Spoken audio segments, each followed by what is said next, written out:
बिस्मिल्लाहिर्रहमानिर्रहीम। आज हम चैप्टर नंबर 9 को डिस्कस करने जा रहे हैं।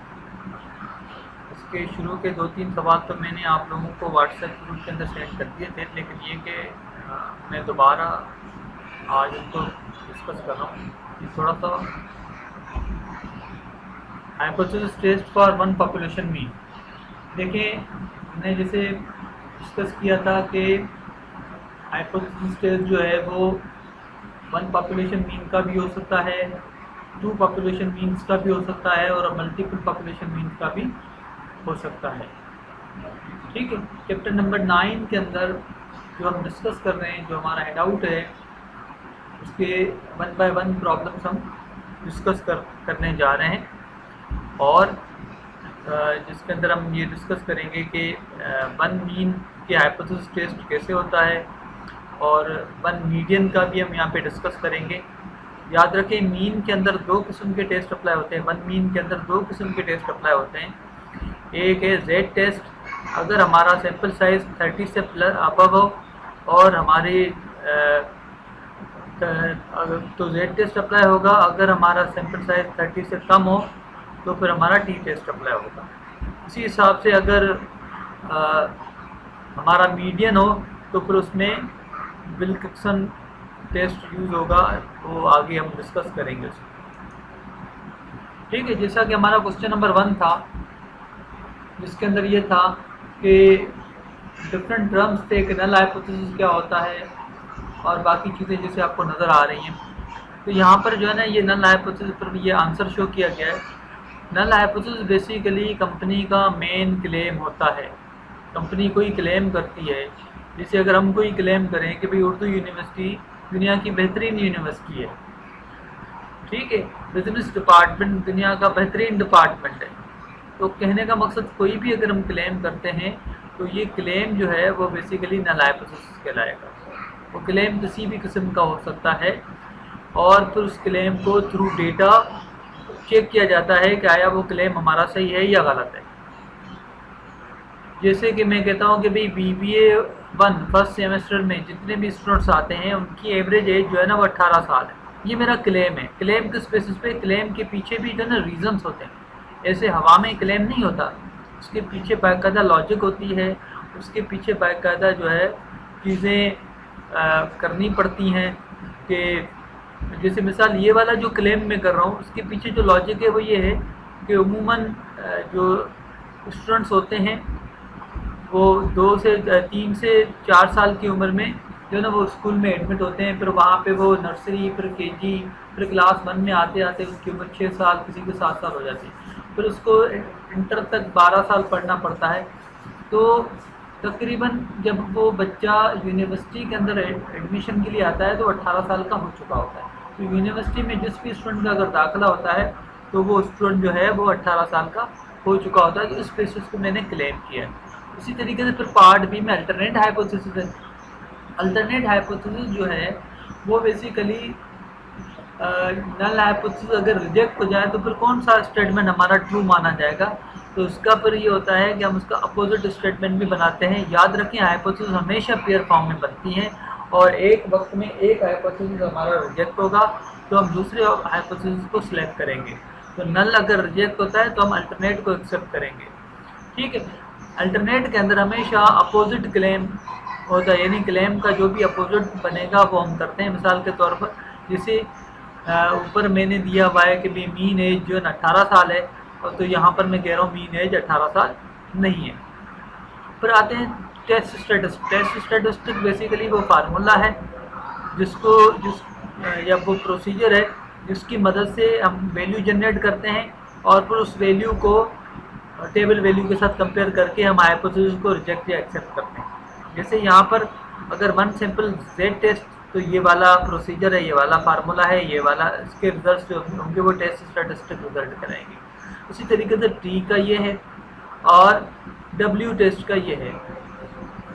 पार्ट डी में है significance level. Significance level basically alpha को हम कहते हैं कि जो भी हमारा नल हाइपोथेसिस रिजेक्ट होता है या रिजेक्ट नहीं होता, दोनों सूरतों में एक सर्टेन प्रोबेबिलिटी होती है कि हम जो है हमारा डिसीजन सही ना हो।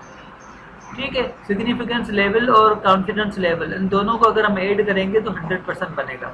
नॉर्मली बिजनेस रिसर्च जो है वो 95% पे होती है, तो उसमें सिग्निफिकेंस लेवल जो है वो जो बनता है वो 95% बनता है। तो अगर सिग्निफिकेंस लेवल 95% है तो अल्फ़ा या अगर कॉन्फिडेंस लेवल 95% है तो अल्फ़ा जो है वो हमारा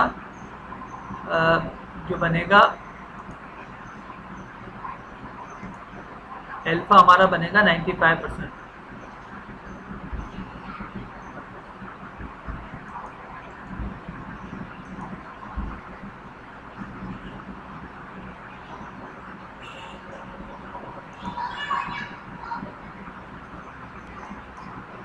तो अमूमन जो जनरल प्रैक्टिस है वो ये है कि पॉलिटिकल सर्वे के अंदर कॉन्फिडेंस लेवल 90% रखा जाता है, तो वहाँ पे सिग्निफिकेंस लेवल 10% होता है। बिजनेस रिसर्च के अंदर कॉन्फिडेंस लेवल 95% होता है, तो सिग्निफिकेंस लेवल 5% होता है। साइंटिफिक रिसर्च में कॉन्फिडेंस लेवल 99% होता है और सिग्निफिकेंस लेवल 1% होता है। ये हमारा क्वेश्चन नंबर 1 था, जो हम पहले भी डिस्कस कर चुके हैं। आते हैं क्वेश्चन नंबर 2 पे। क्वेश्चन नंबर 2 में एरियल कंपनी वालों ने क्लेम किया है कि भाई हमारा जो डिटर्जेंट पाउडर है उसके अंदर जो वेट है उसका, वो जो वेट उसके ऊपर लिखा हुआ है पैकेट के ऊपर, वो वेट उसके बराबर है या उससे ज़्यादा है, लेकिन कम नहीं है। ठीक है, ये इनका क्लेम था। तो ये क्लेम बेसिकली पार्ट ए में पूछा गया है कि भाई ये क्लेम क्या है। तो ये क्लेम बेसिकली इनका मेन क्लेम है और जिसको हम हाइपोथेसिस कह सकते हैं कि ये इनका नल हाइपोथेसिस है, इनका मेन क्लेम है ये वाली स्टेटमेंट जो है। उसके बाद उसको कहा गया है कि भाई इसको हाइपोथेसिस चेकिंग स्टेटमेंट में जो है ना वो कौन सा टेस्ट अप्लाई होगा, तो उसमें वन सैंपल टेस्ट अप्लाई होगा, क्योंकि इसमें एक ही क्लेम किया गया है, दो किस्म के क्लेम नहीं किए गए। पार्ट सी में हमसे पूछा गया है कि अगर 2000 ग्राम का है तो उसको हाइपोथेसिस बना के दिखाएं।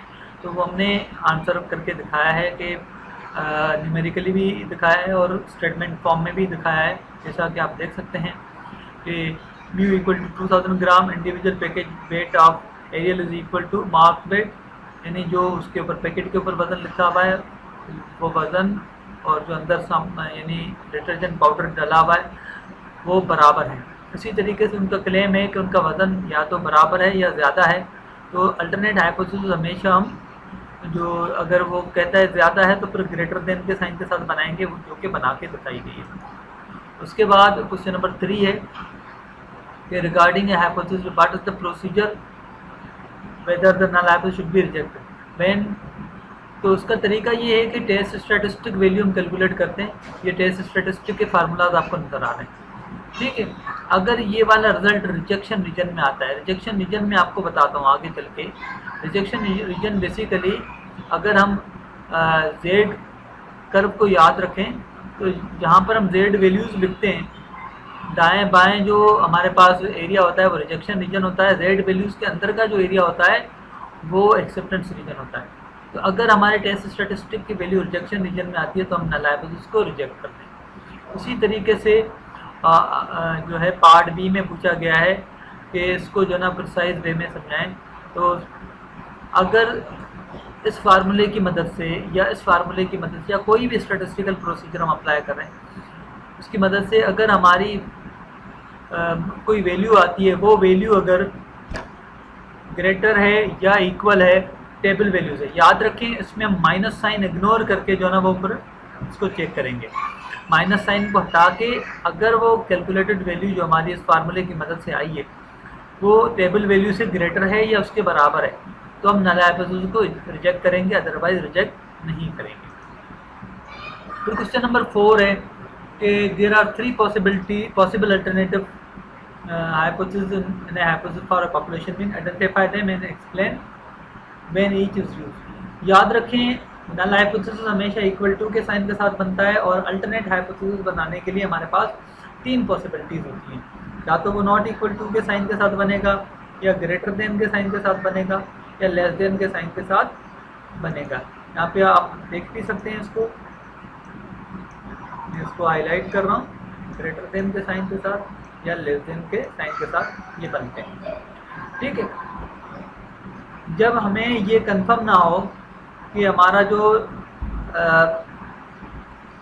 यानी कि सिचुएशन है वो ग्रेटर है या लेस देन है। मिसाल के तौर पर अगर पिछले वाली स्टेटमेंट में एरियल वाले अगर ये क्लेम करते कि उनका जो क्लेम था कि जो मार्क वेट के साथ उनका जो वेट है वो या तो ग्रेटर है या तो फिर उस वेट से बराबर है, लेकिन अगर वो ये क्लेम करते कि उनको कंफर्म नहीं है, वो ये कहते कि हमारा वेट कम भी हो सकता है और हमारा वेट ज़्यादा भी हो सकता है, तो उस सूरत में फिर हम जो अल्टरनेट हाइपोथेसिस बनाते वो नल यानी नॉट इक्वल टू के साइन के साथ बनाते। लेकिन अगर जैसे उन्होंने क्लेम किया था कि उनका वेट जो है ना वो ग्रेटर है, तो आप लोगों ने देखा कि हमने वो ग्रेटर देन के साइन के साथ बनाया। लेकिन अगर उनका क्लेम होता कि उनका वेट या तो पैकेट के वेट के बराबर है या तो फिर उससे कम है, तो उस सूरत में हम लेस देन के साइन के साथ वो बनाते। तो ये डिपेंड करता है स्टेटमेंट या सिचुएशन को देखते हुए हम उस हाइपोथेसिस को जो है ना वो अल्टरनेट हाइपोथेसिस को बनाते हैं। याद रखिए एक वक्त में सिर्फ एक हाइपोथेसिस बनेगा, उससे ज़्यादा नहीं बनेंगे। Question number 5, 2 types of incorrect decision. याद रखें हाइपोथेसिस टेस्टिंग में 2 किस्म के रॉन्ग डिसीजन होते हैं, एक तो टाइप 1 एरर होता है और दूसरा टाइप 2 एरर होता है। टाइप 1 एरर जो होता है वो हम नल हाइपोथेसिस को रिजेक्ट करें जबकि वो ट्रू हो, ठीक है, जबकि टाइप 2 एरर जो है वो हम नल हाइपोथेसिस को रिजेक्ट ना करें जबकि वो फॉल्स हो। अब इसको समझते हैं। मिसाल के तौर पर जैसे कि उनका यानी डिटर्जेंट पाउडर की अगर हम बात करें तो उनका वेट जो है ना वो 2000 ग्राम ही है, जैसे प्रीवियस क्वेश्चन के अंदर उनका वेट 2000 ग्राम ही है, लेकिन हमने ये किया कि उसका वेट जो है ना 2000 ग्राम है और हमने उसको ये किया है कि नल हाइपोथेसिस को जो है ना वो रिजेक्ट कर दिया। हालांकि उनका वेट जो है ना वो 2000 ग्राम के बराबर है, जितने भी पैकेट्स हमने सैंपल लिए, लेकिन हमने जो है ना वो नल हाइपोथेसिस को रिजेक्ट कर दिया। इसका मतलब ये जो है ना हम टाइप 1 एरर करते हैं, टाइप 1 एरर कर रहे हैं। अब फर्ज करते हैं इसको एक और एग्जांपल के साथ समझने की कोशिश करते हैं। मिसाल के तौर पर पाकिस्तानी एक्टर सर फवाद खान जो है ना वो स्मार्ट है मिसाल के तौर पर, लेकिन वो वाकई में स्मार्ट है। तो लेकिन अगर हम डेटा कलेक्ट करते हैं तो डेटा कलेक्ट करने के बाद हमारे पास जो रिजल्ट आया है वो ये आया है कि फवाद खान जो है वो स्मार्ट नहीं है, यानी नल हाइपोथेसिस रिजेक्ट हो रहा है, अल्टरनेट हाइपोथेसिस की तरफ हम जा रहे हैं।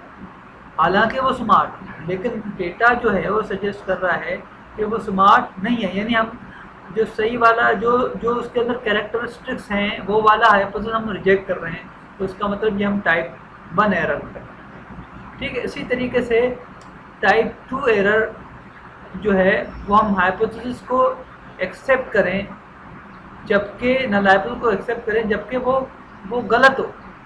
मिसाल के तौर पर जैसे कंपनी ने क्लेम किया कि भाई उनका वेट 2000 ग्राम है या उससे ऊपर है, लेकिन हमने जब भी वेट किया तो एक पैकेट भी जो उसका था वो 2000 ग्राम के बराबर नहीं था, लेकिन फिर भी हमने नल हाइपोथेसिस को रिजेक्ट नहीं किया। तो इसका मतलब ये हम टाइप 2 एरर कर। उसको समझने के लिए हम जो है ना एक और सिंपल मिसाल लेते हैं कि मिसाल के तौर पर हम कहते हैं भाई उस्मान खूबसूरत है। अब उस्मान खूबसूरत हकीकत में नहीं है, लेकिन हम कहते हैं भाई उस्मान जो है ना स्मार्ट है, खूबसूरत है। तो अब जब हमने डेटा गैदर किया, हमने खूबसूरती के पैरामीटर लिए और फिर उस्मान को के पैरामीटर उसके साथ जब हमने कंपेयर किए तो हमें पता लगा कि नल हाइपोथेसिस जो है वो हमारा एक्सेप्ट हो रहा है, ठीक है, जो कि हकीकत के जो है ना वो बिल्कुल अपोजिट है।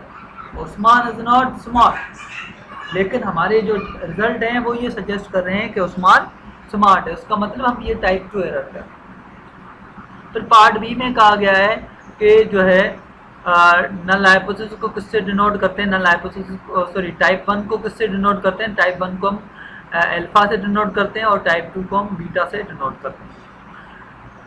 फिर पार्ट सी में पूछा गया है कि if the null hypothesis in fact true, अगर नल हाइपोथेसिस ट्रू है, ठीक है, यानी हम कहते हैं भी फवाद खान जो है ना वो हकीकत में भी स्मार्ट है। तो अब इस सूरत में हमारी कौन सी पॉसिबिलिटी है एरर करने की? तो देखें, इसमें सिर्फ एक ही एरर की जो है ना वो गुंजाइश है कि फवाद खान स्मार्ट है। अगर हम हमारा नल हाइपोथेसिस एक्सेप्ट होता है तो ये जो है ना वो हमारा करेक्ट डिसीजन हो जाएगा। लेकिन अगर हमारा नल हाइपोथेसिस रिजेक्ट होता है तो फिर इसमें हम टाइप 1 एरर कर रहे हैं। तो ये हमने टाइप 1 एरर इसमें लिया। और पार्ट डी में, if you fail to reject the null hypothesis only one type of error is possible. अब जैसे यहाँ पर हम कहें कि भाई उस्मान जो है वो खूबसूरत है, ये नल हाइपोथेसिस हमारा था, हालांकि हकीकत में उस्मान जो है ना वो खूबसूरत नहीं है, स्मार्ट नहीं है, ठीक है। तो अगर ये वाला जो कि उस्मान वाला हाइपोथेसिस है वो अगर हम रिजेक्ट कर लेते हैं तो इसका मतलब ये हमारा करेक्ट डिसीजन है। लेकिन अगर हम फेल टू रिजेक्ट करते हैं तो उसमें सिर्फ एक ही पॉसिबिलिटी है कि हम टाइप 2 एरर कर रहे हैं। Question number 6, for a fix sample size what happens to the probability of type 2 error if the significance level is decrease from point. अगर सिग्निफिकेंस लेवल को हम 5% से 1% तक ले जाएं तो टाइप 2 एरर के क्या चांस हैं? देखें, सिग्निफिकेंस लेवल अगर आप जो है ना वो कम करेंगे तो याद रखें टेबल वैल्यू हमारी बढ़ जाएगी। 5% पे टेबल वैल्यू जो आएगी 1% के मुकाबले में जो है ना टेबल वैल्यू 5% की कम होती है। तो 5% की टेबल वैल्यू और 1% की टेबल वैल्यू के साथ अगर कंपेयर करें तो फिर हमारा जो 1% वाली टेबल वैल्यूज है वो बड़ी होगी, यानी हमारा जो रेंज होता है वो बढ़ जाता है। अब रेंज जब भी बढ़ता है तो हाइपोथेसिस एक्सेप्ट होने के चांसेस बढ़ जाते हैं। मिसाल के तौर पर उस्मान वाले केस को अगर हम देखें तो उस्मान अगर खूबसूरत नहीं है तो ये वाला हाइपोथेसिस जो है, यानी उस्मान नल हाइपोथेसिस हमारा है उस्मान खूबसूरत है और अल्टरनेट है कि उस्मान खूबसूरत नहीं है।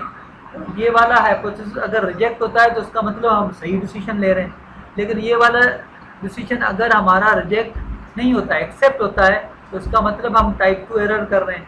तो अगर हम अपना सिग्निफिकेंस लेवल कम करेंगे तो हमारी टेबल वैल्यू बड़ी हो जाएंगी, टेबल वैल्यू बड़ी होंगी तो हमारे हाइपोथेसिस एक्सेप्ट होने के चांसेस बढ़ जाएंगे।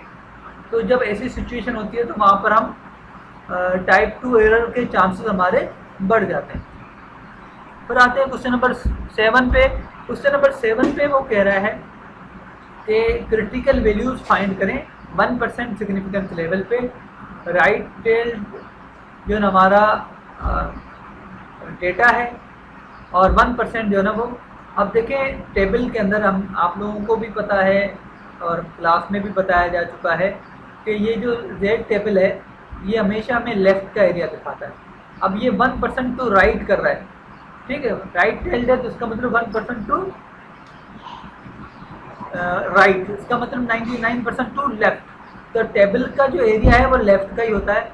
तो जब भी याद रखें 1% राइट आए तो उसका मतलब 100% में से वो माइनस करके फिर हम एरिया फाइंड करेंगे। जैसे 1% राइट टेल्ड का मतलब ये है कि 100% में से 1% हम माइनस करेंगे, 99% एरिया जो है हम टेबल में से फाइंड करेंगे। तो हमने देखा कि वो 2.3 के सामने 99% एग्जैक्ट तो नहीं आ रहा, लेकिन 98.98% और 99.01% आ रहा है। यानी हमारा जो 99% जो एरिया है वो उसके दरमियान में आ रहा है।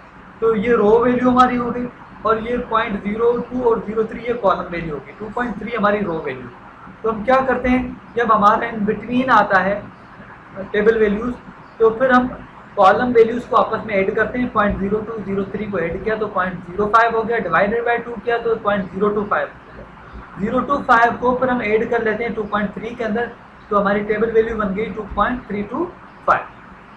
अब 2.325 के राइट पे ये वाला जो एरिया है ये 1% एरिया है और ये इसके लेफ्ट पे जो एरिया है वो 99% एरिया, जो कि यहाँ पर आपको दिखाया गया है।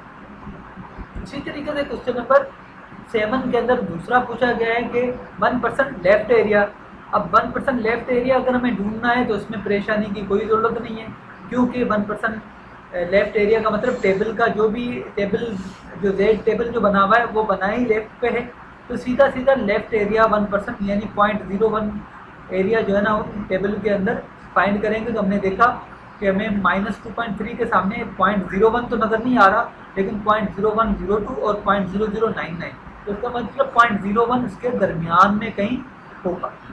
तो हम क्या करेंगे, उन दोनों की कॉलम वैल्यूज 0.03 और 0.02 को ऐड करके डिवाइडेड बाई 2 करेंगे, जो कि 0.025 बनेगा, और उसको फाइनली ऐड कर देंगे 2.3 के, जो कि हमारी वैल्यू बन जाएगी 2.325। अब चूँकि ये लेफ्ट हैंड है, माइनस वैल्यू होगी, तो हमने माइनस का साइन लगा दिया।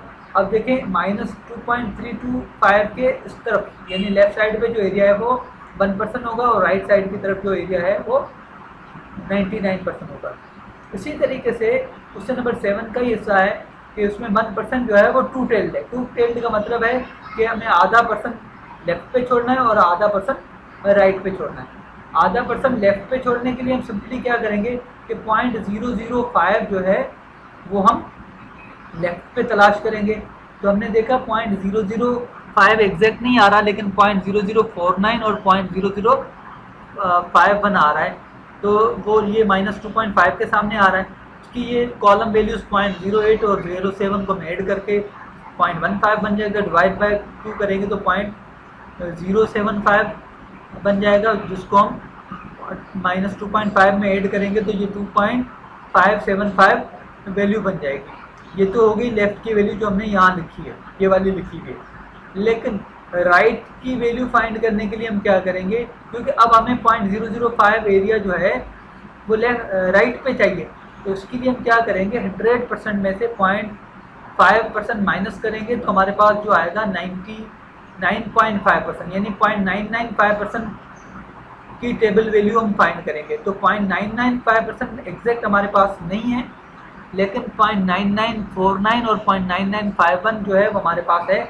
इसको यानी 0.995 जो है वो इसके इन बिटवीन होगा, तो हम इनके दोनों कॉलम वैल्यूज़ को आपस में ऐड करके डिवाइडेड बाई 2 करेंगे, जो कि 0.0807 है। ऐड करेंगे 0.15 बनेगा, डिवाइडेड बाई 2 करेंगे तो 0.075 बनेगा, जिसको 2.5 में ऐड करेंगे तो 2.575 बनेगा। तो अब ये 2.75 के इस तरफ जो है 99.5% एरिया है, और इस तरफ 0.5% एरिया है। अब इन दोनों को हमने ब्रेक किया है, -2.575 और +2.575।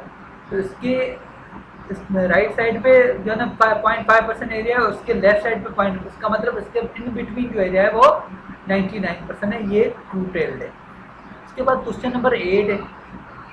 क्वेश्चन नंबर 8 में जो है ना हमें कहा गया है कि हम पी वैल्यू तलाश करें। P value basically reverse process होता है क्रिटिकल वैल्यू फाइंड करने का। पीछे क्वेश्चन नंबर 7 जो हमने किया है वो क्रिटिकल वैल्यूज हमने फाइंड की थी, यानी अल्फा हमें गिवन था, सिग्निफिकेंस लेवल गिवन था, और जैसे यहाँ सिग्निफिकेंस लेवल 1% गिवन था, और उसकी मदद से उस सिग्निफिकेंस लेवल की मदद से ये वाली टेबल वैल्यूज हमने फाइंड की। ये वाली टेबल वैल्यूज, ये सिग्निफिकेंस लेवल की मदद से हमने ये वाली टेबल वैल्यूज फाइंड की, जो हमने टेबल वैल्यू यहाँ पे लिख दी। लेकिन यहाँ पे रिवर्स है, यहाँ पर हमें टेस्ट स्टैटिस्टिक की वैल्यू गिवन है, और उसकी मदद से हम जो है पी वैल्यू फाइंड करेंगे। अब हम क्या करेंगे, रिवर्स प्रोसेस करेंगे, यानी पहले हम अंदर एरिया की मदद से ये वाली वैल्यू फाइंड कर रहे थे, लेकिन अब हम इस वाली वैल्यू की मदद से अंदर की वैल्यू फाइंड करेंगे। तो हमारे पास चूँकि ये लेफ्ट हैंड है, -1.25 है, तो हम सिंपली क्या करेंगे, -1.2 की रो ले ली और 0.05 की का कॉलम ले लिया, तो ये -1.25 हो गया। इसके सामने हमने वैल्यू देखी तो ये 0.1056 आ रही है, यानी 10.56% आ रही है। तो ये वाली जो वैल्यू है, ये जब भी याद रखें लेफ्ट हैंड होता है, लेफ्ट हैंड के अंदर जब भी हम टेस्ट स्टैटिस्टिक वैल्यू की मदद से जो भी एरिया फाइंड करेंगे तो वही एरिया हमारा पी वैल्यू होगा। तो ये हमारा पी वैल्यू है। पी वैल्यू का डिसीजन क्राइटेरिया ये होता है कि पी वैल्यू अगर जो है सिग्निफिकेंस लेवल के अगर छोटा होता है या सिग्निफिकेंस लेवल के बराबर होता है, तो फिर हम नल हाइपोथेसिस को जो है रिजेक्ट करते हैं। अब यहाँ पर जो पी वैल्यू है वो 10.56% आ रही है, और सिग्निफिकेंस लेवल जो है वो हमारा 5% है।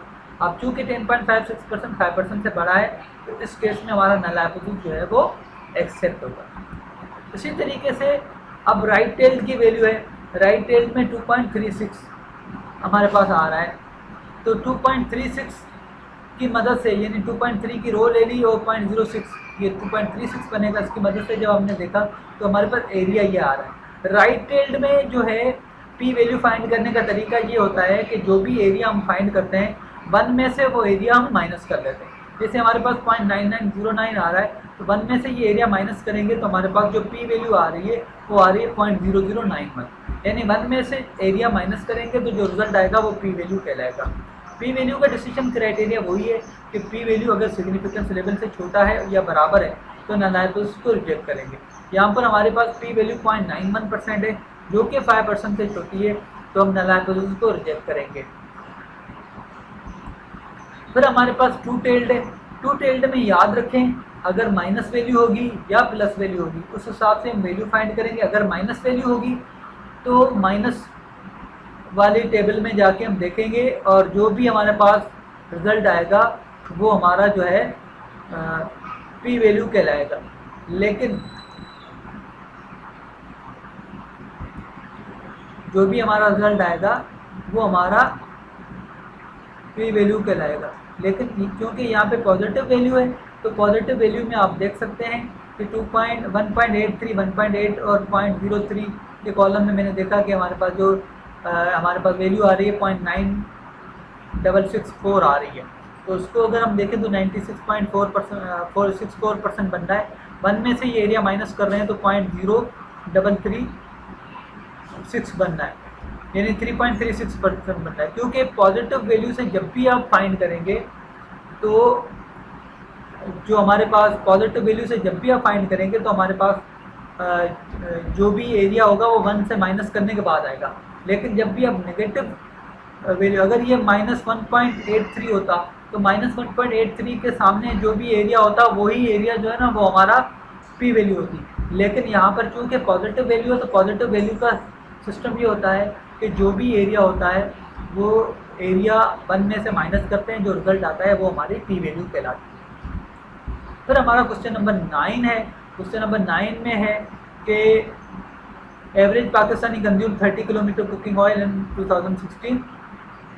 ठीक है, ऑयल का कंजम्पशन 1960 से ग्रेजुअली बढ़ रही है। 1960 में यह 8.3 kg था, लेकिन जो है 2019 में यह मज़ीद बढ़ गया है। ठीक, अब ऑथर ये यानी यहाँ पर ये क्लेम कर रहा है कि 2019 का जो ऑयल कंजम्पशन है वो 2016 के मुकाबले में ज़्यादा है।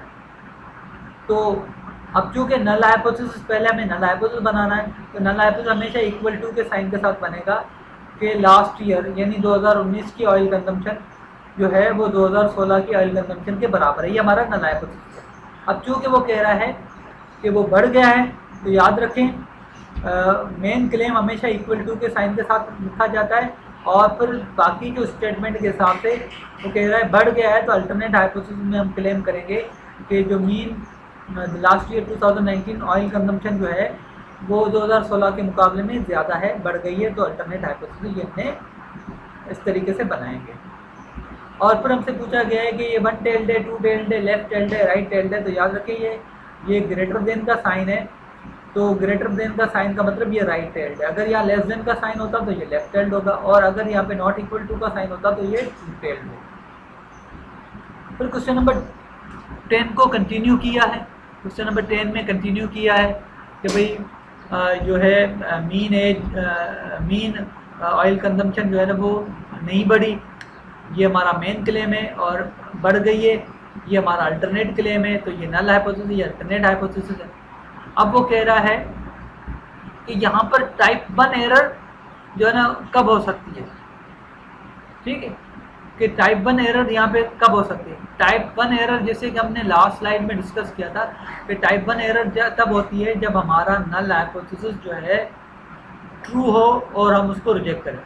तो यहाँ पर जो है अगर हमारी ऑयल कंजम्पशन है वो अगर 2019 में 30 kg ही है, यानी 2016 के बिल्कुल बराबर है, लेकिन हमारा जो नल हाइपोथेसिस है हालांकि हकीकत में 2019 में भी 30 kg है, 2016 में, यानी दोनों सालों की ऑयल कंजम्पशन बराबर है। लेकिन हमने जब डेटा कलेक्ट किया और उसको जब चेक किया तो हमारा नल हाइपोथेसिस ये वाला रिजेक्ट हो रहा था और अल्टरनेट एक्सेप्ट हो रहा था। तो उसका मतलब अगर ऐसी कंडीशन है जो कि हकीकत में ऑयल कंजम्पशन 30 kg थी, लेकिन जो रिजल्ट आ रहे हैं वो ये बता रहे हैं कि ऑयल कंजम्पशन 30 kg से ज़्यादा है, तो उसका मतलब ये हम टाइप 1 एरर कर रहे हैं। फिर कह रहा है टाइप 2 एरर कैसे पॉसिबल है। तो टाइप 2 एरर ऐसे पॉसिबल है कि 2019 में ऑयल कंजम्पशन 30 kg से बढ़ चुकी है। ठीक है, 2016 में तो ऑयल कंजम्पशन 30 kg थी, लेकिन 2019 में ऑयल कंजम्पशन 30 kg से ज़्यादा है। 35 हो सकती है, 32 हो सकती है, 36 हो सकती है, 40 हो सकती है, लेकिन 2016 से ज़्यादा है। ये डन है, ये कंफर्म है। ठीक है, लेकिन जब हमने डेटा कलेक्ट किया तो हमने चेक किया कि हमारा नल हाइपोथेसिस रिजेक्ट नहीं हो रहा, एक्सेप्ट हो रहा है। ठीक है, यानी 2019 की ऑयल कंजम्पशन और 2016 की ऑयल कंजम्पशन दोनों बराबर आ रही हैं। हालांकि ये जो है ना वो इंक्रीज हुआ है हकीकत में। तो इस सूरत में हम क्या कर रहे हैं, टाइप 2 एरर कर रहे हैं। अब वो कह रहा है इसमें करेक्ट डिसीजन क्या पॉसिबल है। करेक्ट डिसीजन ये पॉसिबल है कि 2019 की ऑयल कंजम्पशन और 2016 की ऑयल कंजम्पशन अगर ये दोनों बराबर है और हमारा नल हाइपोथेसिस भी एक्सेप्ट हो रहा है, तो इसका मतलब हम सही डिसीजन कर रहे हैं। ठीक है, या अगर हम 2019 की हमारी ऑयल कंजम्पशन हकीकत में बढ़ चुकी है 2016 के मुकाबले में और हमारा नल हाइपोथेसिस भी रिजेक्ट हो रहा है, अल्टरनेट एक्सेप्ट हो रहा है, तो इस सूरत में भी हम करेक्ट डिसीजन कर रहे हैं। फिर हमसे कह रहा है कि नल हाइपोथेसिस जो है वो आपका रिजेक्ट हुआ है, जबकि हकीकत में पार्ट डी में वो कह रहा है कि ये वाली सिचुएशन है। तो बताएं आप सही डिसीजन कर रहे हैं या टाइप 1 एरर कर रहे हैं या टाइप 2 एरर कर रहे हैं। नल हाइपोथेसिस रिजेक्ट हुआ है, जैसे कि यहाँ बताया जा रहा है कि नल हाइपोथेसिस जो है वो रिजेक्ट हुआ है। तो पार्ट डी में कह रहा है कि नल हाइपोथेसिस रिजेक्ट है, लेकिन पार्ट डी में कह रहा है कि ऑयल कंजम्पशन नहीं बढ़ी, यानी 2016 और 2019 की ऑयल कंजम्पशन इक्वल है, जबकि हमारा नल हाइपोथेसिस जो है ना वो रिजेक्ट हुआ है। जबकि ये कह रहा है कि ये कंजम्पशन बराबर है। इसका याद रखें, जब हमारा नल हाइपोथेसिस ट्रू हो और हम उसको रिजेक्ट कर रहे हो तो इसका मतलब हम टाइप 1 एरर कर रहे हैं। तो यहाँ पर हम टाइप 1 एरर कर रहे हैं। इसी तरीके से नल हाइपोथेसिस हमारा रिजेक्ट हुआ है, इसका मतलब ऑयल कंजम्पशन क्या हुई है, बढ़ी है। अब ई में वो कह रहा है कि ऑयल कंजम्पशन हकीकत में बढ़ी है, तो इसका मतलब ये हम करेक्ट डिसीजन कर रहे हैं। अब आते हैं मीन टेस्टिंग की तरफ इंटरवल रेशियो स्केल में। ये हमारा जेड टेस्ट का प्रोसीजर है, इसमें 6 स्टेप हैं। पहले स्टेप में नल और अल्टरनेट हाइपोथेसिस को डिफाइन करते हैं। स्टेप 2 के अंदर जो है ना हम सिग्निफिकेंस लेवल, 3 में हम टेस्ट स्टैटिस्टिक कैलकुलेट करते हैं, 4 में हम टेबल वैल्यू फाइंड करते हैं, 5 में हम डेटा को रिजेक्ट या एक्सेप्ट करते हैं और 6 में हम रिजल्ट्स को इंटरप्रेट करते हैं। अब आते हैं क्वेश्चन नंबर 11 को। हमने क्वेश्चन नंबर 10 को रेफर किया हुआ है कि हमने 36 रैंडमली सिलेक्टेड पाकिस्तानीज को हमने लिया हुआ है कि जो है ये गलती से 2017 लिखा गया है, ये 2019 है। ठीक है, लास्ट ईयर 2019 की ऑयल कंजम्पशन का ये डेटा लिया गया है 36 पाकिस्तानियों का।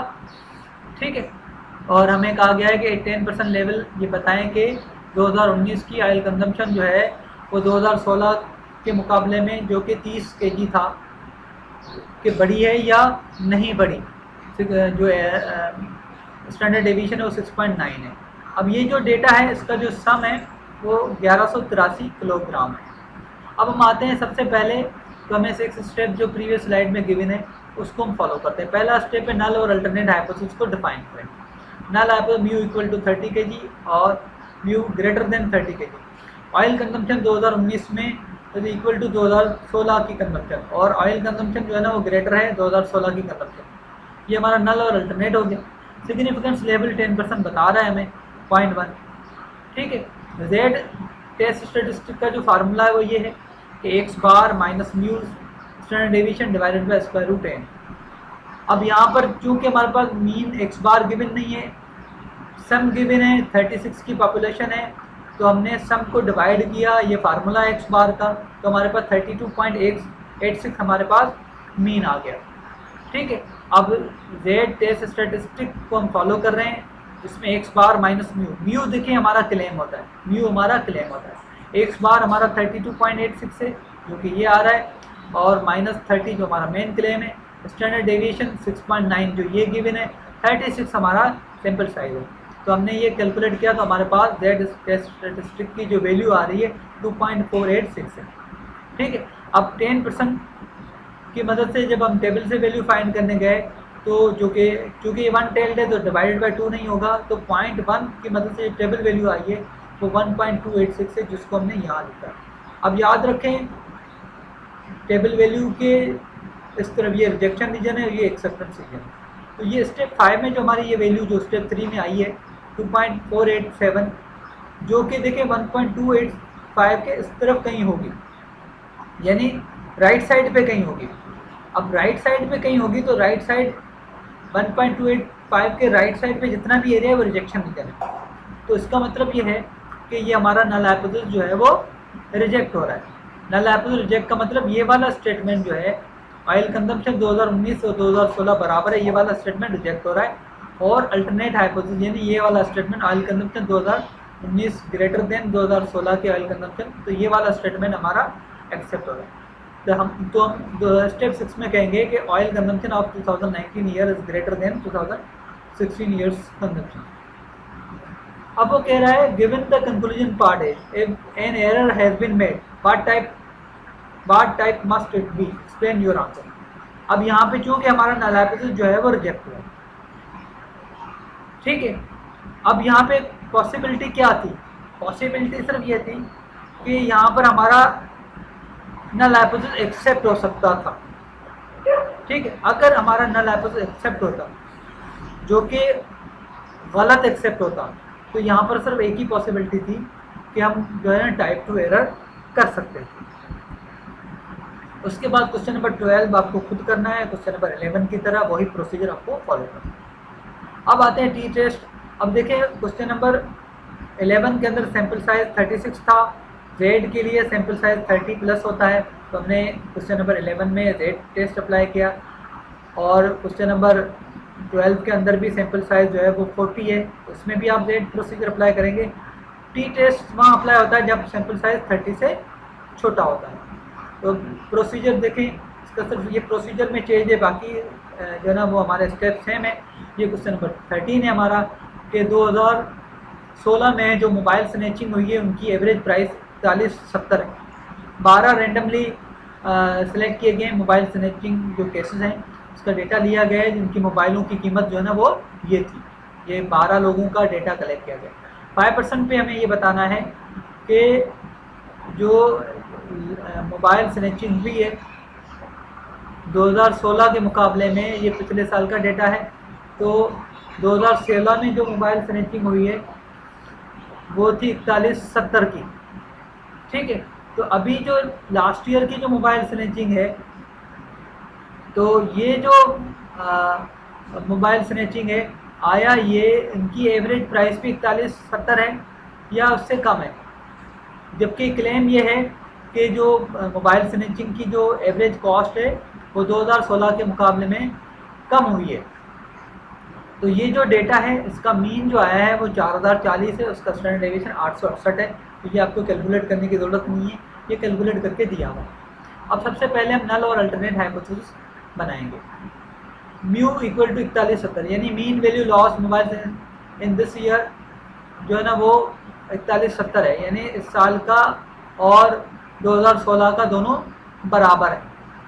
जबकि वो कह रहा है कि इस साल 2016 के मुकाबले में स्नैचिंग की जो वैल्यू है वो कम हुई है। तो अल्टरनेट हाइपोथेसिस में हमने लेस देन का साइन लगाया है कि वो वैल्यू डिक्रीज हुई। सिग्निफिकेंस लेवल 5% है।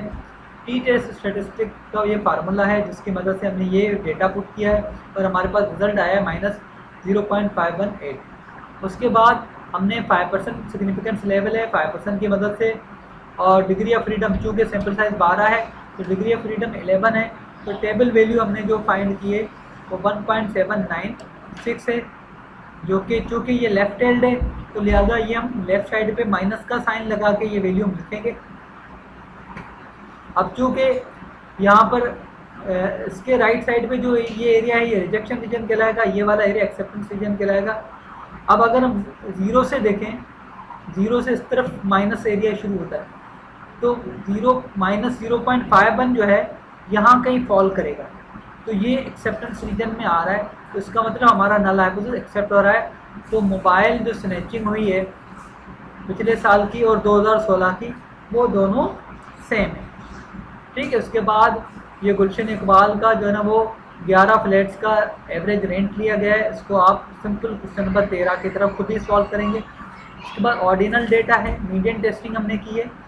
मीडियन टेस्टिंग का ये प्रोसीजर आप देख सकते हैं, यहाँ पे हमारी ऑब्जर्वेशन होती है, ऑब्जर्वेशन को फिर हमारा जो मेन क्लेम होता है म्यू से माइनस करते हैं, फिर जो माइनस का साइन है ख़त्म करते हैं, फिर उनके छोटी वैल्यूज से हम रैंक स्टार्ट करते हैं और फिर रैंक में हम साइन लगाते हैं। तो देखते हैं आगे वाले स्टेप में, स्टेप 6 वही है तकरीबन, सिर्फ ये वाला जो प्रोसीजर है थोड़ा डिफरेंट है, वो हम आगे डिस्कस करते हैं। यहाँ पर ये कहा गया है कि हैप्पी लाइफ ईयर्स जो है वो हमारा वो है, यानी कि जैसे यहाँ क्लेम किया गया है कि लाइफ का जो हैप्पी ईयर होता है वो 46.7 होता है, ठीक है, जिसमें बंदा बहुत खुश होता है।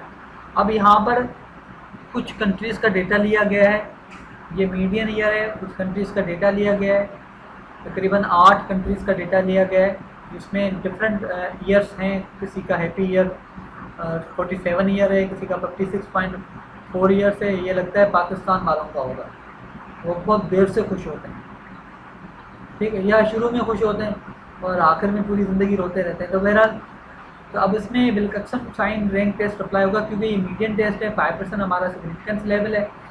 तो हम जो है ना नल हाइपोथेसिस बनाते हैं, नल और अल्टरनेट हमने बना लिया। तो मीन ईयर जो है वो जितने भी नेशंस हैं सबका बराबर है, जो कि हमारा मेन क्लेम है 46.7 ईयर्स, जबकि ये डिफरेंट है। अब चूँकि यहाँ पे ग्रेटर या लेस की बात नहीं कर रहा, तो हमने नॉट इक्वल टू का साइन लगाया। सिग्निफिकेंस लेवल 5% है, अब ये टू टेल्ड होगा, लाजमी बात है, नॉट इक्वल टू का साइन लग रहा है। विल्कक्सन का जो पीछे जो हमने ये जो प्रोसीजर ये वाला देखा था, उसको यहाँ पे मैं डिफाइन कर रहा हूँ। अब देखिए ये हमारा सैम्पल जो डेटा है 30.3, 47, 46, 56.4, इस तरीके ये डेटा है, और इस डेटा को हमने बारी बारी 46.7 के साथ माइनस किया, यानी 30.3 को 46.7 के साथ माइनस किया तो माइनस 16.4 आ रहा है। 47 को जब माइनस किया तो 0.4 आ रहा है। इस तरीके से ये हमने 1 बाय 1 ये एक्स वैल्यूज के साथ जब म्यू को माइनस किया है तो ये हमारी रिजल्ट आ रहे हैं। उसके बाद हमने ये माइनस साइन को ख़त्म किया, यानी एब्सोल्यूट वैल्यूज लिए, यानी माइनस 16.4 को हमने 16.4 लिख दिया है। इसमें तो ये तो माइनस साइन ही तो एज इट इज लिख लिया, ये भी एज इट इज लिख लिया। ये 16.2 था तो उसको हमने माइनस 16.2 था तो उसको हमने 16.2 लिख लिया। इस तरीके से ये सारी चीज़ें हमने माइनस का साइन हटा के लिख ली। अब इसमें सबसे छोटी वैल्यू कौन सी है? छोटी वैल्यू जो है ना सबसे पहले 0.4 है, इसको हमने 1 दिया।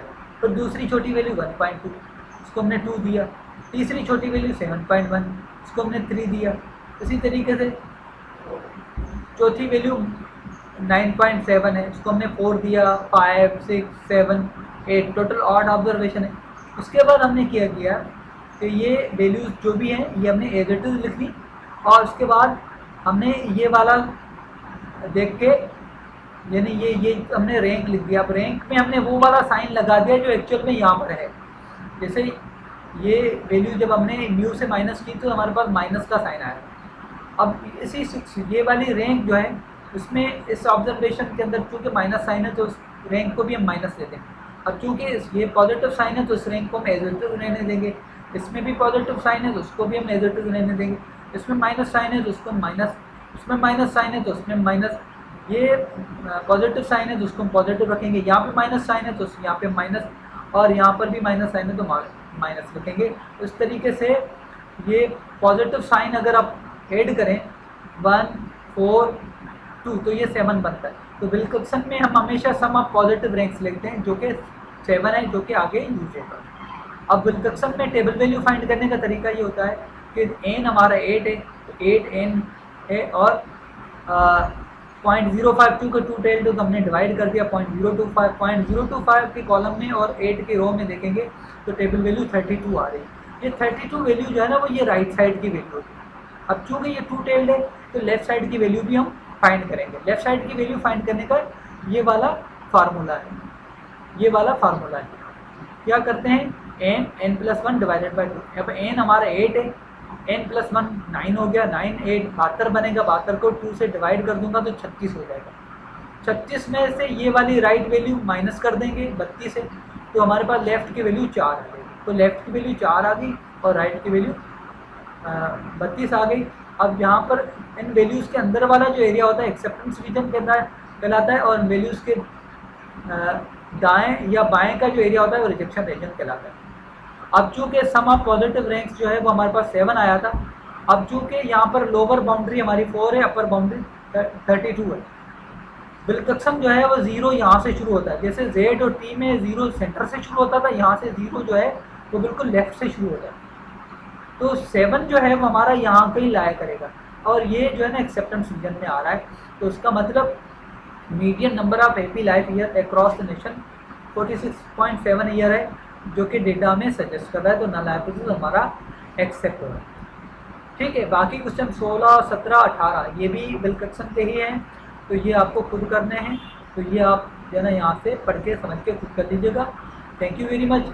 अगर आपको कोई क्यूरी हो तो आप व्हाट्सएप पे मैसेज कर सकते हैं और इसके अलावा इंशाल्लाह जो है हमारी मंडे ट्यूसडे वेडनेसडे 9 से 10 11 क्लास होती है, तो उसके अंदर भी आप ये मेरे साथ डिस्कस कर सकते हैं और वैसे भी ये फर्दर डिस्कस होगा, ये सिर्फ आपको समझाने के लिए शेयर किया जा रहा है। Thank you very much.